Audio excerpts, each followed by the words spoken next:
Broker बोले खास पे इसका सवारी। जी हाँ, इस तरह के बाजार में आखिर में ब्रोकर क्या बोल रहे हैं, एक दिन चढ़ाओ एक दिन उतार। ऐसे में कुछ चुनिंदा शेयर जो कि अच्छे कर सकते हैं या खराब कर सकते हैं, पोर्टफोलियो में रखें कि ना रखें, ये तमाम एनालिसिस करके हर्ष हमारे साथ जुड़ते हैं।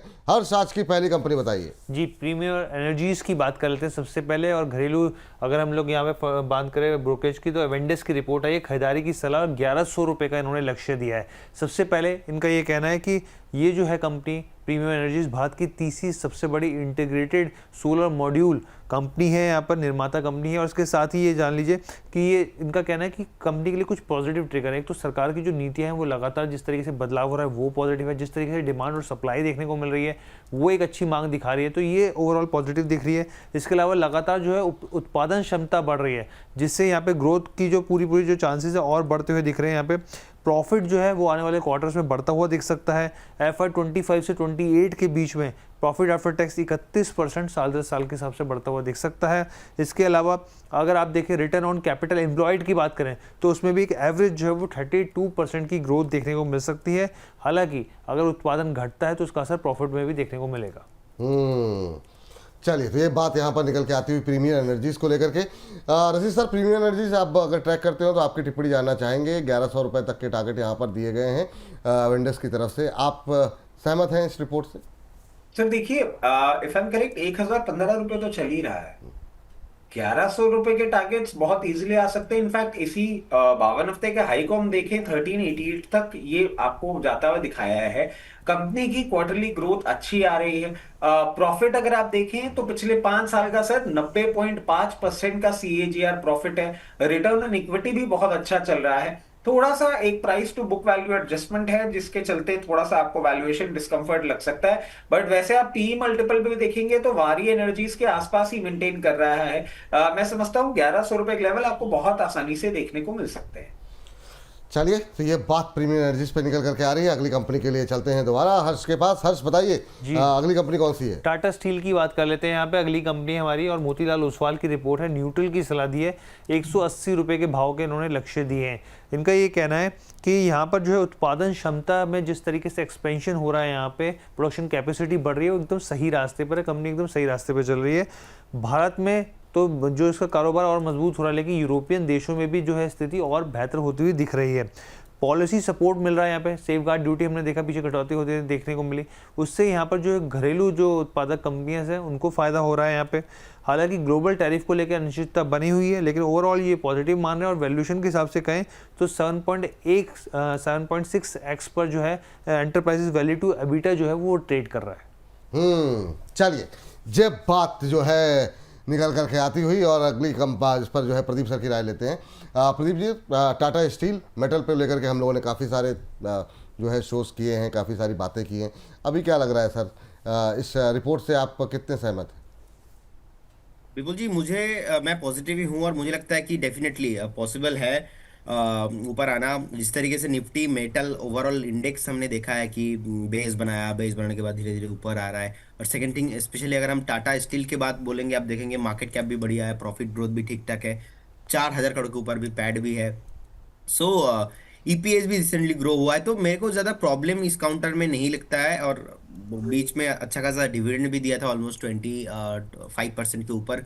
और स्टॉक का जो ऑल टाइम हाई है आप देखेंगे रिसेंटली ऑलमोस्ट 184 के अराउंड है, अभी 171 के अराउंड चल रहा है। और स्टॉक को हम 150 से रिकमेंड करते हुए आ रहे हैं।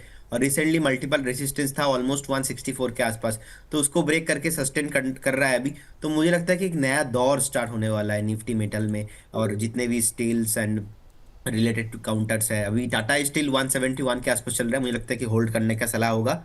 बहुत जल्दी आपको ऑल टाइम हाई एंड 180 का टारगेट तो यहाँ पे आप दे रहे हो, लेकिन मुझे लगता है कि वो 180 पॉसिबल है। उसके बाद और थोड़ा मैं टारगेट को इंक्रीज करके 220 करना पसंद करूंगा। और एक स्टॉप लॉस जरूर मेंटेन करना चाहिए 161 के अराउंड। तो 161 पे एक स्टॉप लॉस मेंटेन करके जाइए।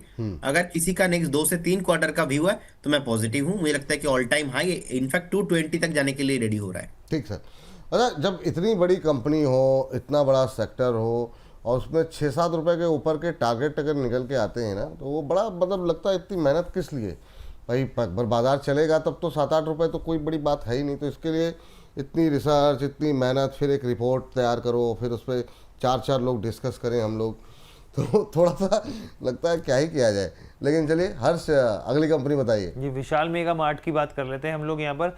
और आप देखिए जेफरीज की रिपोर्ट है, खरीदारी की सलाह 175 रुपये के इन्होंने यहाँ पर टारगेट्स दिए हैं।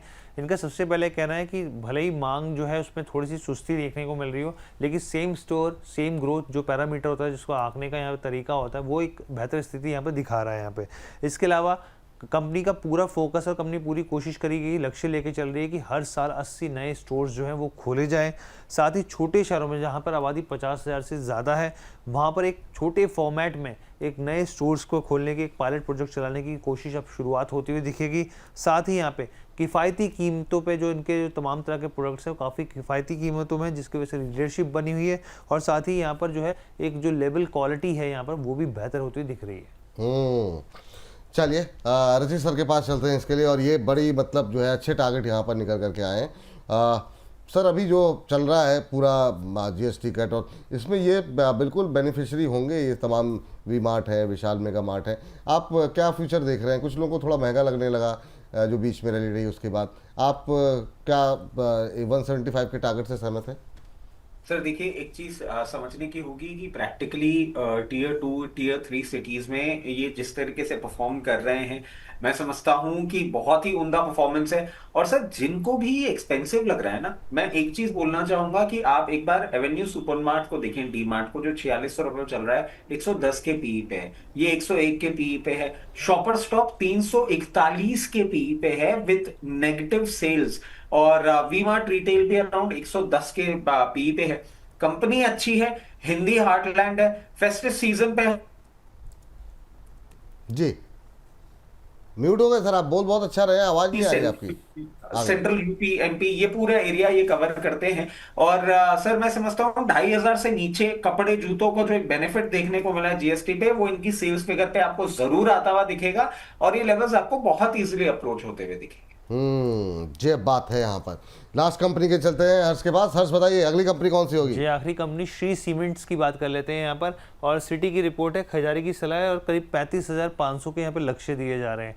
अब इसमें इनका साफ तौर पे कहना है कि FY26 में जो वॉल्यूम है वो 37 से लेकर 38 मिलियन टन के आसपास पहुँचता हुआ दिख सकता है। और इसमें जो वृद्धि है वो 6 से 8% की वृद्धि देखने को मिल सकती है। और यहाँ पे अगर आप देखें कि बाकी सेकंड हाफ में भी यहाँ पर जो है वॉल्यूम ग्रोथ जो है एक अच्छी बनती हुई दिख सकती है। अराउंड ये मान के चल रहे हैं पूरे साल के हिसाब से 6% की ग्रोथ आती हुई दिख सकती है। इसके अलावा पूर्वी भारत में, खासतौर पर बिहार में एक अच्छी मांग जो है, एक अच्छी ग्रोथ की संभावना जता रहे हैं। इंडस्ट्री ने यहाँ पर जो है जनवरी से अप्रैल 2025 में जो है दाम बढ़ा है, उसका फ़ायदा होता हुआ दिखेगा यहाँ पे। और जीएसटी का जो रेट कट है इसके लिए भी ये पॉजिटिव है। श्री सीमेंट को लेकर के लगातार हम लोगों के बीच में काफ़ी बात हुई है, लेकिन थोड़ा सा इसका टिकट साइज़ महंगा है, तो वो थोड़ी सी चिंता रहती है सर। लोगों के जो, हम लोगों के जो दर्शक हैं वो आम आदमी हैं, कोई किचन में खाना बना रहा है, किसी की छोटी दुकान है, उसके लिए थोड़ा सा महंगा हो जाता है। आपकी टिप्पणी क्या होगी रचित जी? मैं एक्चुअली खो गए सर आप कहीं? नहीं सर, मैं एक्चुअली मैं सोच रहा था प्रदीप भाई करेंगे। अच्छा, प्रदीप जी का नंबर है क्या? मैं तो मिस हो गया। नहीं सर, ठीक है, मैं करता हूं उसको। देखिए जिस तरीके से ये टिकट साइज जरूर बड़ा है, और आप देखेंगे बट सर सीमेंट स्पेस में जो लीडर्स है ना, वो कहीं ना कहीं आपको जैसे अल्ट्राटेक सीमेंट भी आपको थोड़ा सा, अल्ट्राटेक सीमेंट से तो खैर ये और 3 गुना करीब बड़ा है, बट वैसे आप देखेंगे तो ठीक है, एक रीजनेबल लेवल के ही टारगेट्स दिए गए हैं। और मैं समझता हूं सीमेंट में जिस तरीके से हम एक री रेटिंग की एक्सपेक्टेशंस कर रहे हैं, और कल आपने सर जो core growth, industrial growth data देखा था, उसमें सीमेंट, फर्टिलाइजर यही परफॉर्म करते हुए आए थे। और इंफ्रा पे गवर्नमेंट की स्पेंडिंग सेकेंड हाफ में और बढ़ती हुई दिख रही है, तो ये टारगेट्स बिल्कुल अचीवेबल है, इसमें कोई भी दो राय नहीं है। चलिए, तो ये बात यहाँ पर निकल के आती हुई, इसी के साथ इस सेगमेंट को फिर समाप्त करें हर्ष जी। तो इस सेगमेंट को फिलहाल ब्रोकर बोले में फिलहाल के लिए इतना ही।